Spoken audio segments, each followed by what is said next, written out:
This is the DLLS Stars podcast. Our Stanley Cup playoff coverage is brought to you by Bud Light and Happiest Hour. Bud Light, easy to drink, easy to enjoy. Enjoy responsibly. Happiest Hour, your home base and the best place to catch the NHL playoffs and cheer on the Dallas Stars. Just steps away from the AAC. The ultimate spot with 50-plus beers and 40-plus TVs for all the big moments every single game day. Happiest Hour, your favorite spot for the Stanley Cup playoffs.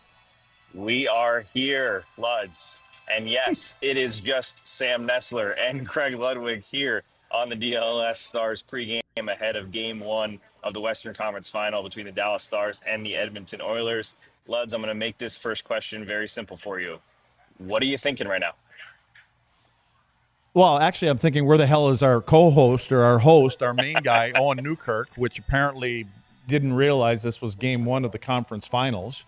But, and you know, Sam, you know how many guys are probably early there? I mean, you know how they get to the rink like 2.5 hours before a game and they get prepared and they get mentally ready to go? Well, someone's missing over here. What I'm thinking right now, Sam, is to be totally honest with you, I'm actually not even sure. I look at a bunch of things for the game and, you know, from the standpoint of what I keep seeing is I see images of Connor McDavid as he's played throughout the two series and how his demeanor is right now, where you're not going to be denied kind of thing. And so I'm thinking that you're going to see a pretty good opening period from the Edmonton Oilers, and I think you're going to see the same thing. The good news is for Dallas is being in this building, the crowd and everything, and they're all wound up. And at the end of the day, I expect this to be a very, very good, tight series. You? Yeah, no, same thing. I'm glad you brought up Connor McDavid because obviously when you think of the Edmonton Oilers, you think of McDavid and Draisaitl. And I think one thing that I'm really excited to see in this series is Mikko Rantanen kind of brings a new element, right? We saw last year that you can talk about special teams, talk about goaltending. There were a ton of storylines in that series. But for me, it was just Connor McDavid and Leon Draisaitl saying, we are not going to lose this series. We're going to the Stanley Cup Final. And they just took over games. And I think the Stars didn't have that, right? They didn't have, we all know the Stars haven't had a superstar top 10 NHL player for quite some time. Now they have Mikko Rantanen. And if we didn't already know before that he's capable of taking over games, we certainly do now after Game 7 and Game 1 of the second round. So I think that could be a difference maker, right? You don't win a series off one player, but you can win a game off one player, and he's shown that. I'm just excited to see if he can take over a game to the same level that Connor McDavid did last year. Yeah, and you know, Sam, I would counter with the Edmonton Oilers by saying that they're a deeper team in the sense of they are 4 lines deep. You know, what they've added, Evander Kane, you know, obviously is the best he's played since he's been an Edmonton Oiler. For some reason, he is looking great. He's at a different level. They've got Frederick now. That adds that little bit of bite. Corey Perry obviously is a guy that we see as a 40-year-old as of about 3-4 days ago is not playing 40. I think this is his 5th trip to the dance possibly, and it's somewhere in that neighborhood. And I think he's a motivated player, and I think the group is motivated for a guy like that also. So I look at the way that they've gone about their business about building this forward group out and having a little bit more depth and a little bit more punch. Like they're a gritty team. When you've got, you know, a guy that scored 50 goals or whatever it was, and Zach Hyman that's leading the league, leading the team in hits, you know, in the playoffs. So everybody seems to be doing a little bit extra in this group, and then they don't even have McDavid and Draisaitl together, which doesn't mean they're not going to be together. But I think the scariest thing for me is that their power play hasn't been clicking. As a matter of fact, I don't think they've scored a goal on the road this year, which is crazy to say that their power play is 0 for 14 or something like that. So does that mean that team is due? Now in their building, they're 6 for 10. So, but right now, does that team get on track? And McDavid made a comment a couple days ago saying our power play will get back on track. And now when we talk about Connor McDavid, my question to you, and you've been around him more than obviously we have, is Miro Heiskanen prepared to play those minutes against a guy like McDavid? Do you think he's ready to play up tight with him? Yeah, that's the big question, right? Like we still don't know if the Stars are going to go 12-6 or 11-7 tonight. Pete DeBoer basically shut me down when I asked, and I think that's probably going to be the case moving forward here in this series. They're just not going to give anything else away with this deep in the playoffs. But I would expect it to be 12-6, just my personal expectation, because I feel like Miro's ready. I mean, we talked a ton about that last game. He looked like Miro Heiskanen, and the big thing here is similar to if Miro had come back and, let's say he was ready in game 5 against Colorado. It's one thing saying, is Miro ready to come back and play 20, 25 minutes? It's a whole nother thing saying, is he ready to come back and play Connor McDavid or Nathan MacKinnon? And to your point, it's not one-on-one like it used to be. Remember 4 years ago, they would literally just put Miro on Connor McDavid and say, he's not getting the puck, and he would shut him off and they'd play 4-on-4. And that's not the case anymore. The Stars are a much better, deeper team than they were, but you're still going to need someone that can skate with him. And I was at morning skate this morning, and I'm looking, I didn't even have my glasses on, so I couldn't make out the players' numbers super well just for a few minutes while I was up there. And I said, where's McDavid? I can't see. And all of a sudden, someone just goes flying through the middle way faster than everybody else in the ice. And I said, oh yeah, there he is. So the question here is can the Stars defend him as a team, right? It's not going to come down to one guy. It's going to be team defending. And we know 5v5 last year, the Stars were really good against Edmonton. It was the power play on each side that ended up killing them in that series. So I'm just excited to see if they can handle it, because I really think this series is going to come down to 5-on-5. I think the penalty kill and the power plays might kind of wash each other out. They've both been pretty good on both sides. I think 5v5 is where it really comes down to it. And for me, a big thing is depth scoring, right? We know the Stars have found a way. And every time I look at you to my right on that show and say, how did the Stars win this game? You say, Jake Oettinger and Mikko Rantanen. And that can't be the case for 7 games against the Edmonton Oilers. It just can't. You can't win with only those 2 guys going. And for me, you don't need Matt Duchene to have 10 points in the series or Jason Robertson to score 7 goals. But you do need them to chip in a little bit here and there. And Jason Robertson was very frank and open about that today. He said he feels like he's getting right to the edge of where he was. Remember the regular season after his surgery that he had in preseason, he had a really slow start. And all of a sudden, he started to look a little bit better for maybe a few games. And then he went from 0 to 100. And was one of the best players in the NHL. I mean, him and Roope Hintz were up there 1 and 2 in scoring for like 2 months in December and January.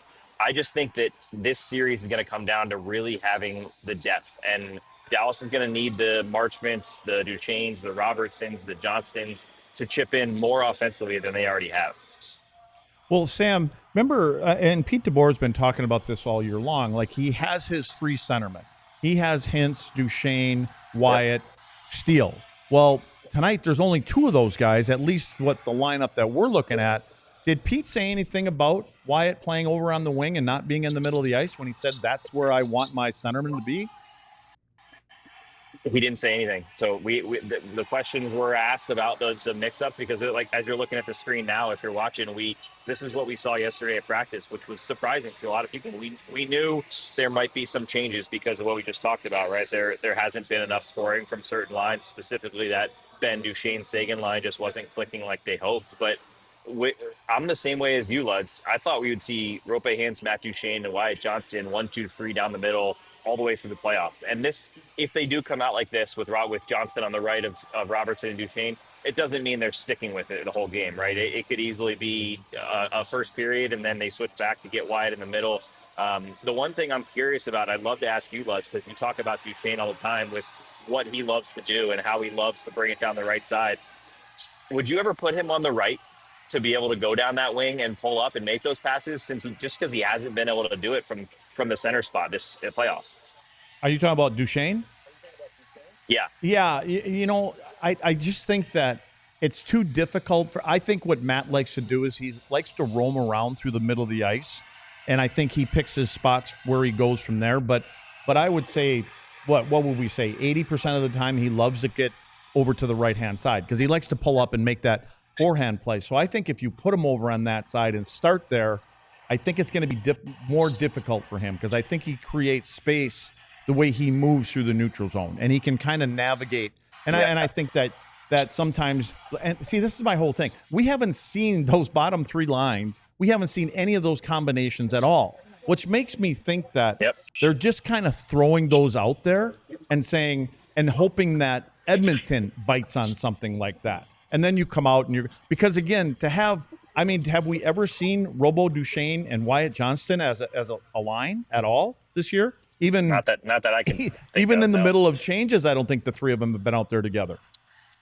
Yeah, it's been the one thought I had, Luds, right with you is that, you know, the Oscar Beck one really surprises me, right? With him in the middle. Hey, Owen. With Oscar Beck in the middle, you kind of think he's an easy one to slide out and go 11-7, right? I mean, that's if you're thinking of they're going to go 11-7 again, that's kind of one of those weird. It doesn't really fit. He hasn't played in a bit. It seems like maybe Colin Blackwell would be higher up on the depth chart in terms of who they would bring in. So if that's the case, maybe they drop him out and they go 11-7. But I think you're right. I could be wrong because we have seen plenty of things in this playoffs that have surprised me, but it is a strange thing to come out with only one day, basically one practice day in between before game one of the Western Conference Final and basically change your entire lineup. And when you talk about or think about, when I think about Oscar Beck playing in the middle, it worries me because he hasn't, I haven't seen him play in the middle of the ice this year, and it's totally different playing in the middle of the ice in your own zone than it is in the D zone, or you know what I mean, on a wing. Like the defensive zone, that centerman has to be so responsible in certain areas of the ice. And so it'll be interesting for me. That's why I'm having a hard time with all of this kind of stuff. But Pete's fooled us before. And if they do come out 11-7, to me, it tells me that they're not really ready for Miro yet to be that, you know what I'm saying? Like if they come out with their six guys, I think they're feeling comfortable that he's ready to go. And if he's ready to go, hopefully he's ready to go against number 97, because that's the guy that, in my opinion, if he's ready, he has to be able to shut him down. Oh, and we have a special guest that is just joining us now. Thanks for having me tonight. Yeah, well, we appreciate it. Yeah, it's nice to have your host here. Yeah. I spent a really long time sitting in horrendous traffic thinking about what Luds was going to do to chirp me, and we heard he already chirped you. Oh, I know. I heard as I was stuck on the DNT moving at a canoe paddle's pace. Did you ever think of leaving early? Oh yeah, it was ugly. Just thought about it. Though. It was. Oh, I definitely thought about it, and I was ruining it. I don't think I passed 7 miles an hour from like Beltline till past the LBJ. It was awful. Doesn't matter. Here we are. Keep going, Sam. Hey, I was just gonna say before we get to the break, I wanted to bring up one less serious note. John, you want to pop up the tweet that I sent you this morning? I noticed this, I believe yesterday, and saw it again today. I confirmed that it was actually in Game 6 against Winnipeg.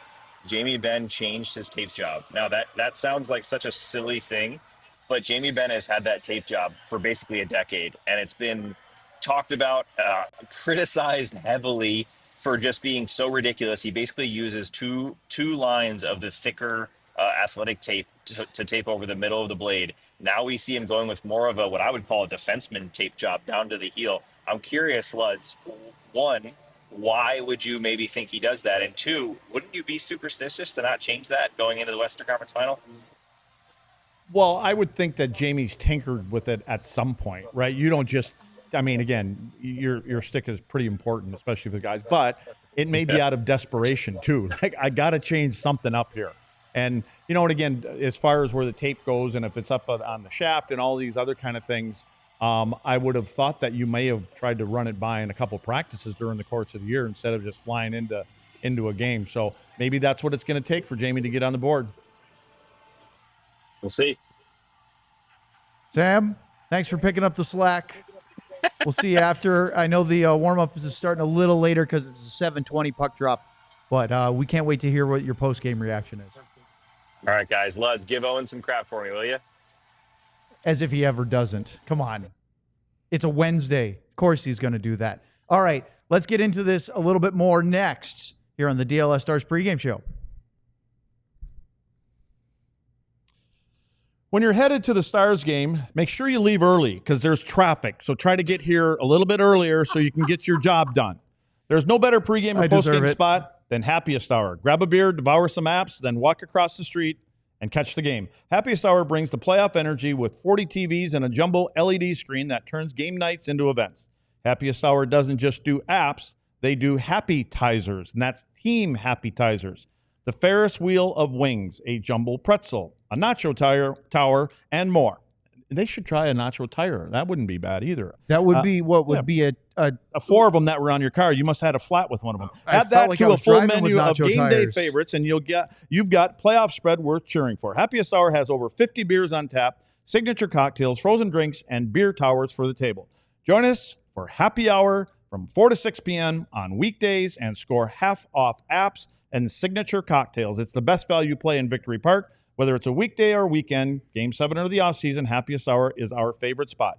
Check them out right down the street from American Airlines. All right, let's talk about Sleeper for a minute. We are just moments away from John's game picks for Game 1 of the Western Conference Final, and I can't wait to see what he has because it's the best fantasy league platform out there. Sleeper can allow you to put your puck or your ball knowledge to the test by picking whether your favorite or least favorite players will have more or less than your projected picks each week. With Sleeper, the more picks you combine, the more you can win, all the way up to 100 times your money. They have instant alerts to keep you in the news for breaking news, major injuries, all the things that you would expect out of Sleeper so that you can outsmart your friends. If you think you have what it takes, new users can download the Sleeper app and use the code DLLS Stars to get $55 in free entries when you place a $5 contest. Apply it to any contest, doesn't have to be your first. Terms and conditions apply. See Sleeper's terms of use for details. Currently operational in over 25 states, including Texas. Check out Sleeper today. And without further ado, here's John. And straight from the Department of Famous Last Words, we are going to kick off tonight's Sleeper entry with Connor McDavid to record less than 0.5 points on the power play. He has 17 points in the playoffs so far. 3 of those are goals. Only one of those points have come on the power play during the postseason. So McDavid, less than 0.5 power play points to kick us off. And then another pessimistic one here, Mikael Granlund. We're going to go with less than 0.5 points. He's got 7 points in 13 games this postseason. 5 of those came in just 2 games against the Jets. And, of course, we will finish it off with Esa Lindell to record more than 2.5 blocked shots, which he has done in 7 out of 13 playoff games this postseason. $10 wins the people.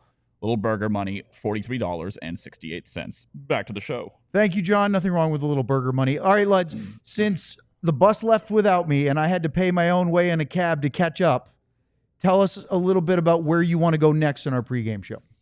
Well, what do we got left here? At least 15, 20 minutes. Here's the series for me is 5-on-5. And we've talked about this quite a bit here in the last couple of days. And Dallas hasn't really been that. You know, they're finding different ways to win hockey games, which is awesome. But I think that the 5-on-5 game, the Edmonton Oilers are one of the best teams right now in the playoffs, 5-on-5. And they get to the front of the net. And I think Dallas is going to have to do that. And because of the way that Edmonton plays the game in both ends, which is a little bit of a change, I think, from what we've seen with this team, they have a lot of numbers in front of their net. And they've got players up front that pay the price to get to the front of the other one. And this is just an example we're looking at here in the Oilers D zone. And you can see this is against the series of Vegas. And there's 4 Oilers standing within arm's reach of the goaltender. And you can see 2 Vegas players getting here. And here's another look at another one. And again, here you've got 5 of them. Basically from the hash marks in, goaltender can see the shots. And this is what can't happen to Dallas, is being on the outside looking in. Again, Oilers all over their goaltender, and they're making things difficult to get there, especially getting rebounds. Now, on the offensive side of things, they've got to find a way to get interior. And that's just all there is to it. Like, they're going to have to pay the price to get into those areas. And, you know, Edmonton has come in here as far as scoring goals. They're one of the best teams coming down the slot. Dallas has got to get their bodies, more importantly, because what Edmonton, like I said earlier, they've added those kind of guys. Dallas can't be on the outside looking in. And I think this is what the game comes down to. I think it comes down to 5-on-5. Special teams for sure. Edmonton, the good news is, it's probably bad news. We said this earlier before you got here, is that Edmonton hasn't scored on the road. their power play. It's like 0 for 14, Yeah, it 0 for is, in 17 fact, or yep. something like that. So does that mean that they're due? Yeah. And if you listen to Connor McDavid, he said, we are going to score on the power play. So I think they're being led by that guy. And that's kind of where I think this is going to be a tighter series than a lot of people think. I don't think it's going to be one of these wide open series. I think it's going to be hard to get the real estate in front of both ends. Luds, the Oilers are 4-2 in 6 road games. They have one of the best road records in the playoffs, second only to Florida in number of road wins. The Stars are 6-1 at home, tied for the most home wins through the first 2 rounds. Is this a case of one of the better? I mean, last year the Stars' home performances weren't good enough. We spent time in the offseason when we started our DLLS Stars podcast saying, this was in August, how they just didn't take advantage of home ice. Well, they have home ice in this series, and I think that means more this year than last year because the Stars are better at home, but the Oilers are not fazed by going on the road. No, I think Edmonton has learned so much from last season. And I think they know, and I think management did. They came in and they had to make some changes and add a couple pieces here and there. They wanted to be harder to play against, and it's exactly what they are. And I think that they're committed. This morning, here's a good example. So this morning, I'm going back and looking for some of these things that John can pull up on there, and I get 4.5 to 5 minutes into the clips that I'm looking at. I never saw the 97 one time. Really? In 5 minutes.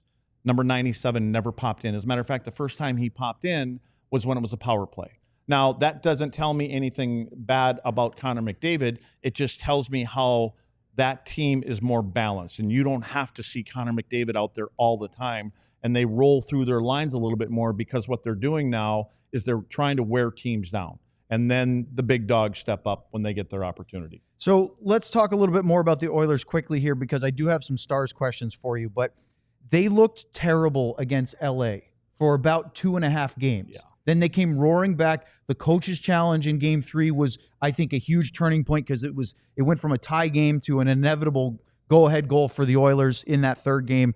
That was a real mistake. But then they've figured things out, and they've only lost 1 game since, and it was that last-second Riley Smith tip-in which I believe was the latest goal in Stanley Cup playoff history in a regulation game of 0.4 seconds left. What changed about the Oilers from a team that looked like they were going to get swept by the Kings to this?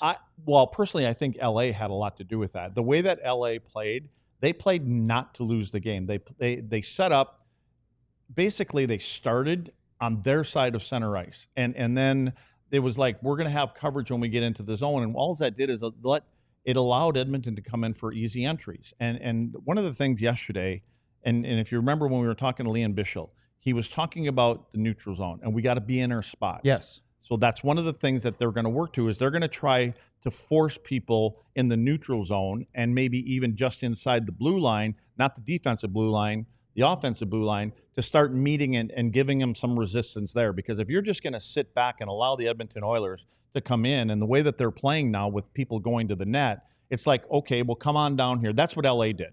And I think there was a point in that series where, the 97 and 29 for the Oilers, they just took over and said, there's enough of this. And I think it led to Edmonton coming back. And ever since then, they've been a wagon and they're just rolling through teams now. And it's going to come at the end of the day. Doesn't it always come down to goaltending? I mean, we talk about Skinner and Jake, and I think Jake obviously is the best goaltender. But Skinner, when you're coming into the playoffs off of a couple shutouts, his confidence is obviously there. And we see what he did last year. I mean, last year in the playoffs, this round, Skinner had a .922 save percentage. Jake's was .901, .902. That's not going to be Jake's save percentage now, I don't believe. But it just tells you probably more about the mental side of Skinner after being yanked in early on. And he looked awful in those first 2 starts against the Kings. Yeah, and I just thought, well, I think the team did. Yes. I mean, I think they expected that. I think there was a lot of hype of LA beating them and all this other kind of stuff. And I don't think LA or Edmonton took them serious. That's what I think. And then all of a sudden it kicked in when they're like, this is enough of this. And ever since then, they are basically pushing people out of the way. And when you look at Vegas, a little bit older team. I think they're a little slower. But, man, they did a number on the Golden Knights. Okay, so let's talk about McDavid for a second because obviously he's one of, if not the best player on the planet. The question is it McDavid? Is it Draisaitl's teammate? Probably not, although he's had an unbelievable year. Is it Nathan MacKinnon, right? Those are really the discussion points of current best player in the NHL. It's probably McDavid. MacKinnon looks so dangerous, and he has that physical element. But the one thing that McDavid does is he doesn't slow down when he has puck possession. He can go at the same speed with or without the puck. He reminds me a little bit of Mike Modano in that way, of just that blur of speed, but his style and the way he can just go from, what did you say, neutral zone in and just torch guys is really unique. He's going to get his. He has points in all but 2 games of their 11 playoff games. Game 2 at LA, Game 5, the clincher against Vegas, are the only 2 he was held off the score sheet. My point here is MacKinnon got his points against Dallas in the first round. McDavid and or Draisaitl will get points in this series. It's, can they hold the rest at bay?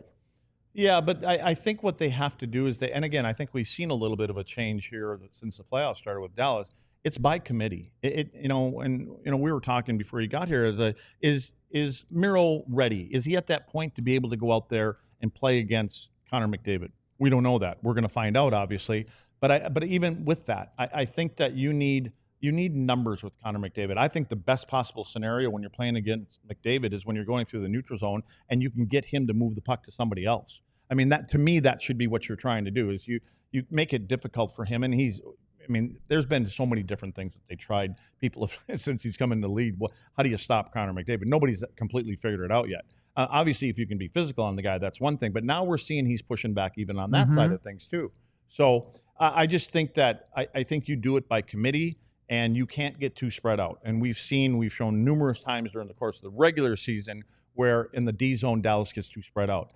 You can't do that against this team anymore, only because of those 2 guys, but also the directness that they're playing to the front of the net, because you get spread out and you're on the wrong side, but by the time the puck gets to the net, you're on the outside looking in. All right, let's look at the Edmonton lines again. We talked about it yesterday, but there is a probable change. And let's check out the third line. Victor Arvidsson went through the third line rushes this morning at the AAC. Connor Brown did not. He didn't practice the last couple of days. He is in Dallas, but that's the big question mark is Chris Knobloch said he's a game-time decision. Everybody seems to think that it's Arvidsson is in and Brown isn't going to play. Brown's a good player. I know this isn't is McDavid in or out, but how does this lineup to you affect this way the Stars play Game 1? Because I've said this before and I will repeat it because I love this sentiment. Willie Desjardins, who is the Stars associate head coach of a number of years ago under Mark Crawford, then was the head coach of the Texas Stars, won the Calder Cup when I was there, and then went on to coach the Vancouver Canucks, just lifted the WHL championship with Medicine Hat for not the first time. He said, Luds, he thinks the easiest game to steal in a playoff series is Game 1 as the road team. And that's something the Stars have to be wary of tonight. Yeah, I think every team you think that, because I think when you're the home team, you feel like you've got the advantage, and then you don't put your foot on the gas right off the bat. I'm not worried about Dallas thinking that. They know everything about this team. But when I look at that lineup, for me, Arvidsson isn't really that big of a change, whether it's Brown or not. I'll tell you. Per Elliot Friedman 14 seconds ago on Twitter, Connor Brown is taking warm-ups. Oh, hey now. And in regard, even if Connor, thank you, John. Even if Connor Brown gets in, it's not, John, pop that up one more time, would you? The Connor Brown's not even a difference. For me, where the difference is made with this team, the way that they're playing, how their chemistry and their build is, the makeup of this team, it's Podkolzin, it's Evander Kane, it's Trent Frederick, and it's Corey Perry. That's what's made the difference in this team. It's because of those guys that are going to be falling on top of and bumping into Jake, and it's up to the defenseman for the Stars to keep those guys away from there. So far, there hasn't been a team that has done that. And they're finding ways to be disruptors, and it's paying off for them. So to me, whether it's Arvidsson or Brown, but it's those, and I'll throw Zach Hyman in there. Zach Hyman's leading the league or the playoffs right now in hits. Like, talk about a guy that knew how to come through the regular season. He kind of coasted in, and I think that's what's happened to this team is on their own. They said, yeah, here's where we're gonna finish. We know where we're gonna finish, but we're going to be ready to go when the playoffs start. They weren't ready for the first 2, but they sure seem like they're ready for it now. Take a look at the defense. We talked about this yesterday, but to me, the real change is, especially with Mattias Ekholm, he's here. I saw him skate this morning, not expected to play tonight or Game 2, most likely, but it's that Wallman-Klingberg pairing and what it does to add balance and depth to their blue line. Yeah, and I think the one that you can probably expose the most is going to be Stetcher. I just think that if there's a weak spot on their D, it's that one. Bouchard, huge bomb, right? Power play shot. Wallman, yes, great addition. And John Klingberg has been playing great. He's, came in, went back out, came in. Had an ankle infection that didn't help. But now he looks more like Klingberg. He's got that little dipsy do. He can kind of, but again, you're playing against a team that knows him pretty well. So I would think that John should be having a hard playoff series here. There are no friends in the playoffs, but I would make that a point, because the last thing you want is John Klingberg coming in here and dancing around, and you know the kind of game that he plays, and so you have to make it difficult on him. He's not going to be, if there's any liabilities in front of the net, in front of their net, Klinger is one of them. He's not really interested that much about battling in front of his own net. As a matter of fact, he almost plays off to the side. So when I talk about getting space in front of the goaltender, when John Klingberg is on the ice, you better be in front of the net, because he's going to give it to you. Take a quick look at the Stars lines again. I don't know if you guys talked about this at length before. Sam said you guys discussed the 11-7 versus 12-6. If they go 12-6, based on yesterday's practice, these are a bit of a jumbled group. Robertson, Duchesne, and Johnston is not a trio we've seen. Obviously, the three Finns at the top line, that's no surprise. But Lud says, although the defenseman that we had yesterday, Liam Bichsel, is from Switzerland, Sam Steele right now is the Stars' Swiss Army knife. Yeah, he is. I mean, you can move him up and down the lineup. He plays one way. You know what you get from him. And as far as the lines go, I was talking to Sam about it. I'm like, well, wait, I thought Pete was saying we have our three centermen down the middle of the ice. We like Hintz, Duchesne, and Johnston. Correct. Well, that's why I see these lines, and if they didn't skate in this morning, they did it yesterday. Are there any games to be played? Maybe not, but I can tell you that sometimes you have to make changes, because Robertson's not doing enough. Duchesne's not doing enough. Sagan's not doing enough. Ben's not doing enough. So you jumble it up, and you hope that you can get a little bit of a pop out of them. But I would be surprised if they keep it this way. But I think that if they start this way and they see that they're gaining the momentum and they're just going to go, I think the players on this team are willing to play wherever they want them to play. And it will be interesting for me to see because I thought they were going 12-6. I thought that was what came out today. The Stars are going 12-6. Now, if it's 11-7, it's just the only reason I feel that makes a difference is just probably if they're doing it because they're not 100% that Miro, that's what it's for. Well, that's what I think. To ask you that question, Miro's numbers are Game 4 against Winnipeg, he played 14-42. Game 5, he played 18-33. And then Game 6, of course, going into overtime, 23-40. Certainly trending in the right direction that way. But it doesn't mean the agility playing against number 97. Sure. That's the thing. And if I think that's the only spot. And it doesn't have to be, like I said, I don't think one guy can always defend him. I think it's got to be by committee. And so you have to be able to get that guy to get that puck off his stick and give it to somebody else. Boy, we stayed a little extra just in time. The lines we just showed you, according to, waiting for Sam's tweet, but Robert tweeted out, Bichsel, Lyubushkin, third pairing. It looks like they might be going to 12-6 with that group, which means Alex Petrovic would be out and Oscar Beck is back in. Yeah. And I guess that makes sense. I mean, I've liked the way I would say I like the way Bichsel and Petro have played together. But when they went to 11-7 and Petro was only getting 4 or 5 minutes halfway through the game, there were a couple things, and that we talked about Bichsel about that. And Leon said this yesterday, talked about 4 or 5 minutes without a shift. I mean, when you don't get out there regularly and you're trying not to make a mistake because you want to get into the rotation, I think it's just a hard way to play for defensemen. Okay, lastly, you mentioned Robertson. He's played 6 games against Winnipeg, no goals, 1 assist. He only had 8 shots on goal. Duchesne has been chasing the points a little bit, although he had some chances in Game 6 against the Jets. Sagan has had some key moments. That pass to Harley in the overtime, obviously scored the big overtime goal against the Avalanche. But Mason Marchment, 8 games, the last 8 games, 0 goals in the playoffs, 1 assist, 11 total shots on goal. Do they need more from Marchment? They need more from all of those guys. I said, I don't know if you were here for that the Edmonton Oilers are a +73. Their players, as a group, they're plus 73. That's pretty good. Dallas is -53. That just tells you about the 5-on-5 play. And everybody that you mentioned is part of that. I think there's only 2 guys that are plus, and I think that's Granlund and Rantanen. Oh, Petro and I believe Petro and Bichsel. Yep. They were plus. So that's probably those 3 that were plus. So. Okay, last thing, a quick history lesson for everybody viewing, because if you take a look at the history. Don't take the toll away? Oh. Well, that's one of them. Oh, my God. This is the history of playoff series between Dallas and Edmonton. Now, there were 2 series franchise-wise where the Minnesota North Stars played against the Edmonton Oilers. And let's say think you may not have been involved because it was 1991. I don't think you were in Minnesota yet. Was that still when you were with the Islanders, I think, in 91? I was in, I don't know. Because you didn't play I don't in know, that. but I feel like I'm looking at one of them black and white wheels, you Yes. know, that spins around To and try to you just keep hypnotize going you. deeper and deeper into space. So it's a lot, but they had, as you see, you guys played each other 4 straight years in the What playoffs. line is that? What line is that on?